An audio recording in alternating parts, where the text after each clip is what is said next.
This one today is truly shocking, my people. The headline says it all. Officer killed as gunmen attack Inspector General of Police Intervention Squad in Imo. That alone tells you how serious this matter is. When something like this happens to a unit that's supposed to be one of the most highly trained and protected in the country, you know we have a big situation on our hands. Now let me take my time and gist you exactly how things unfolded and why everyone is talking about this. But before I go deeper into it, please, if you're just joining us or you enjoy hearing real news and updates the way I break them down here, kindly like this video right now and subscribe to the channel so you don't miss our next upload. It helps the channel grow and keeps me bringing you verified news like this one. So, this incident happened in Imo State, right here in the southeastern part of Nigeria. It involved officers from what's called the IGP's Special Intervention Squad. This is a tactical team under the Inspector General of Police. They are usually deployed for special operations, things like tackling violent crime, kidnapping, or responding to very dangerous emergencies. They are not the usual local patrol. These ones are elite officers. Reports say the team was on a mission along the Owerri-Olu axis, a road that has seen several tense moments over the years. Suddenly, out of nowhere, armed men opened fire on their convoy. It wasn't a small attack. This was clearly an ambush. The officers were moving when the attackers struck. Shots were fired from different directions, and in the exchange, one of the police officers unfortunately lost his life. 2 others were injured and quickly rushed to a nearby hospital. You can imagine the panic that followed. Residents nearby said they heard gunfire that lasted for several minutes. People had to run for safety. Some hid inside shops and houses until the shooting stopped. It's said that the attackers escaped immediately after the operation, leaving behind traces of ammunition and some items believed to be charms. Now, the question everyone is asking is, who did this? Up till now, no group has come out to claim responsibility.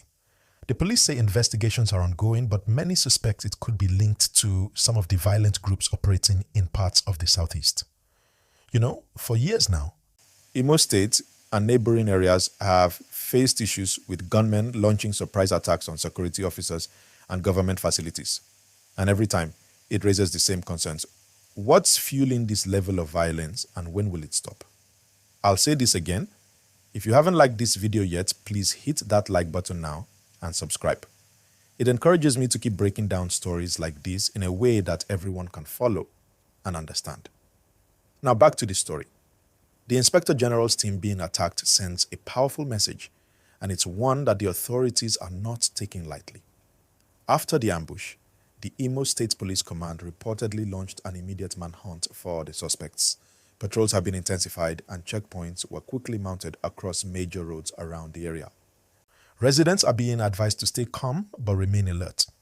It's also said that the attackers came in a convoy of vehicles, which means they were not just acting randomly. This was a planned strike. Some eyewitnesses described how the gunmen blocked part of the road before firing at the officer's vehicle. You can just imagine that moment, the confusion, the fear, and the realization that these were not ordinary criminals.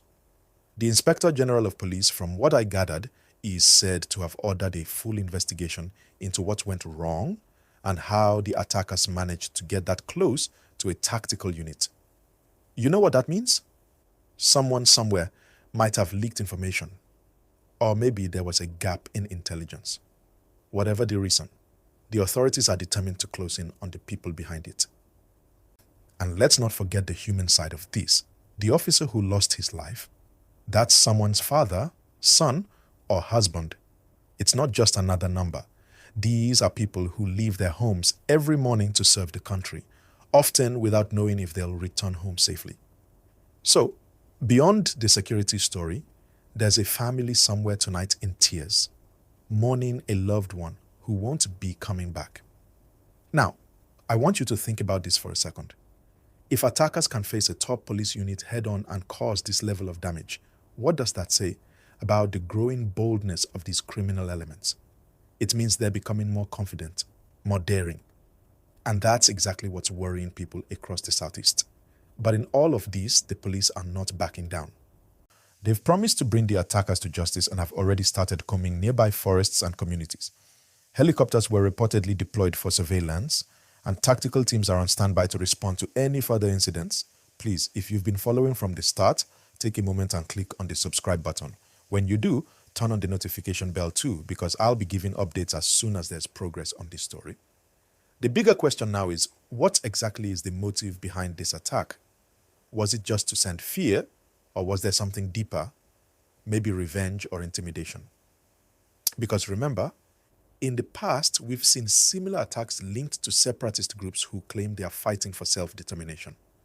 But the truth is, in every case, it's innocent people who suffer the most. Now, as tension grows, the government will likely deploy more forces into Imo. But that also means more checkpoints, more searches, and possibly more confrontations. It's a delicate situation. The people just want peace. Traders, transporters, students, everyone just wants to go about their daily life without fear.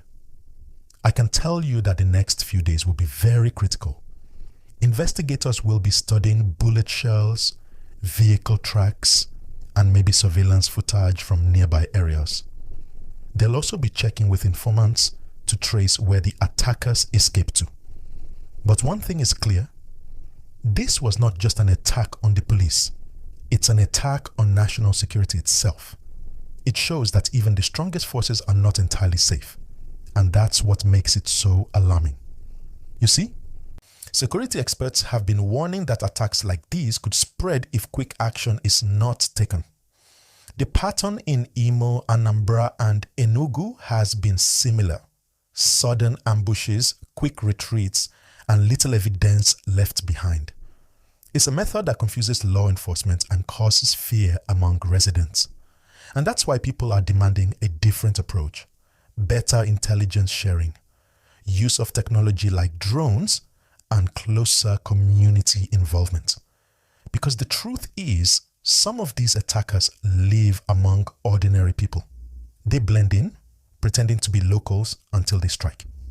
So far, the government is keeping quiet about the identity of the officer who died, likely to allow time for the family to be informed properly. But from what insiders are saying, he was a respected officer with years of service, dedicated and professional.